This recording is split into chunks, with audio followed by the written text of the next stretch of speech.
Alrighty, good evening everyone, and welcome to the Daily Wrap for what was my final consecutive streaming day of this week, Wednesday the 31st of August 2022, incidentally also the final day of the month. So what do we do today? Well, on the pre-stream podcast, also now known as the Level 1 podcast, yes, I still keep calling it the pre-stream podcast after all this time, had a few things to discuss. First of all, some game studio buyouts and acquisitions, and also a large segment to talk about The Last of Us 1 re-release, which is what I'm calling it, not part 1 because that's too confusing, and the early review scores that came out today for it, the fact that most of the mainstream media are actually completely ignoring the major piece of criticism about the game, but some really positive things about the game as well. So there was a lot of discussion about that on today's podcast. If you don't care, probably could skip most of the podcast, but for those interested, giant segment, lots of intelligent discussion around it, and my opinions, okay? First stream today was what you voted for overnight. Destroy All Humans 2 Reprobed, the second session. I just played it yesterday as a new release, and I played it again today on the late stream. On the early stream. And here's what I can say. Gameplay-wise, the game gets better. The more you play it, you unlock better weapons, or more interesting weapons. It's kind of like Ratchet and Clank, where you get your standard machine gun, electric chain lightning gun, grenade launcher, specialty gun like meteors coming down, stuff like that. And the more you play, the more you get and unlock during the course of the story.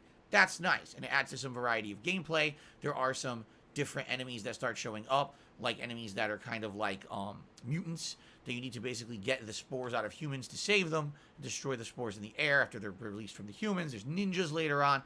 So there's some variety in the gameplay, and there is variety in the locations. You know, we started off in San Francisco, then we went to London, and now we're in basically Japan, okay? Which is nice to get different locations, different art styles, different very generalized stereotypical dialogue that's kind of insulting at this point in 2022, but for 16 years ago, I guess it was okay, all right?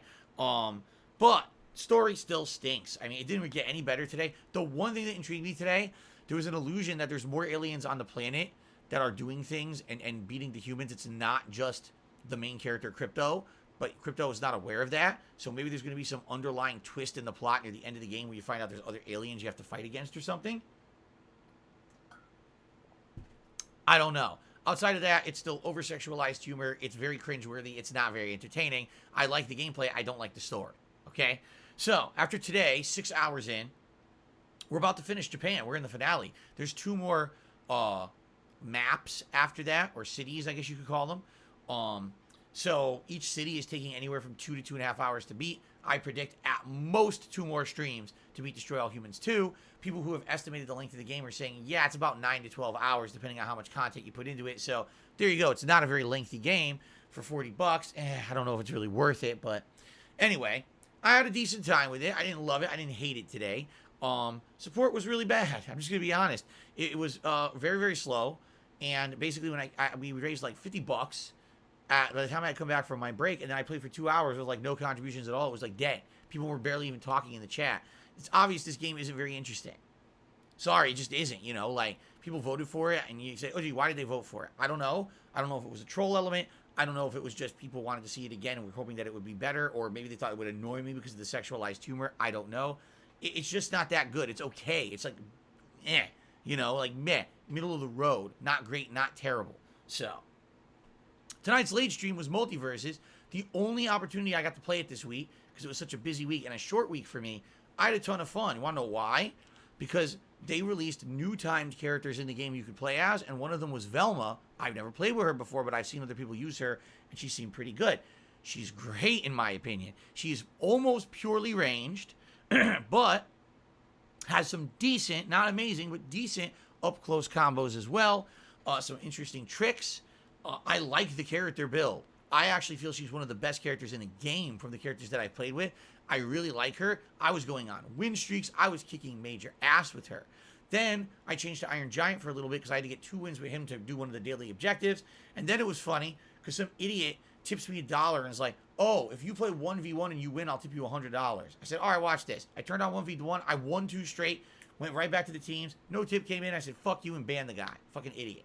You know, this is what people do. Oh, play 1v1, play 1v1. Multiverses is not designed to be 1v1, and it's not fun playing it 1v1. It's the team-up element, the assists, the support, the camaraderie of two people working together to win. That's where the actual entertainment value of the game comes. Yeah, they have a 1v1 in there just as an arbitrary mode, but it's not something that people are really playing. So the fact that idiots demand it is just this trolls. He'll play 1v1 and lose in rage. No, fuckface. I won twice, and then you didn't do what you said you were going to do because you're an asshole. Just like everyone knew the no tip was coming through. So anyway, I digress. I went back to Velma, had more time, and had a good fun. Good fun. Won a lot with her. So out of all the characters I played in Multiverses so far, I'd say Velma and Bugs Bunny are my favorites. Iron Giant and Batman are kind of tied for second, and those are my top 4. I've played with other characters, but those are the ones that I like the most right now. Maybe that'll change over time as I play with even more. Right now, those are my favorites, okay? So, that's the streaming week. Let's talk about what's going to happen. Tomorrow, I'm off. I hope you guys have a good day away from the streams. If you end up, watching or catching up on the content here on DSPGaming, I hope that you'll like the videos and leave comments, and I mean it. If you can, please do. It's an easy thing to do. It takes a second. Right now, my engagement is way down. My likes on videos are way, way, way down from what they were months ago. Even my comment, just some videos, I can't even get a single comment on a video. It would really help to bring people to the streams and to bring people to the on-demand videos. Right now, my on-demand videos are very low in views. Now, that's probably because there's no interesting games out to speak of that are like AAA caliber that are going to bring in anything but my core fan base, and I understand that. But at the very same time, yeah, anything helps. So if you could like the videos, leave comments, it'll help a lot, all right? When I come back on Friday, the main stream will be Saints Row 1 continuing on. It's going to be a lot of story development because last time around we beat a bunch of the side missions and unlocked, I think, like level 5 or 6 respect. So we'll be able to do like 5, 6 story missions back to back. And then Friday Night Fights. Capcom Fighting Collection returning to its Friday night slot. That should be fun. Old school fighting games. And then keep in mind, Saturday's the big marathon event, the Cowabunga Pizza Party. I'll be playing the Teenage Mutant Ninja Turtles Cowabunga Collection all day long. All these different various kinds of games. Some are online co-op, some are offline, some are competitive. It's going to be fun to go down the history of Ninja Turtles video games in a marathon setting. Plus, pizza. I'm ordering pizza for the event. It'll be a really fun day. I hope you guys will join me all day long on Saturday. All right? And then I'm still here Sunday, Monday, Tuesday, Wednesday. It's a 6-day streaming week for me. Those 4 days will be normal gameplay streams of either Saints Row or Destroy All Humans 2 on the daytime stream, alternating between Bassmaster, Multiverses, and Midnight Fight Express on the night streams. Okay? Guys, thank you so very much. It was a great, short, but great streaming week. I will see you all after my day off on Friday. Please have a good, safe Thursday. Peace out. I'll see you then.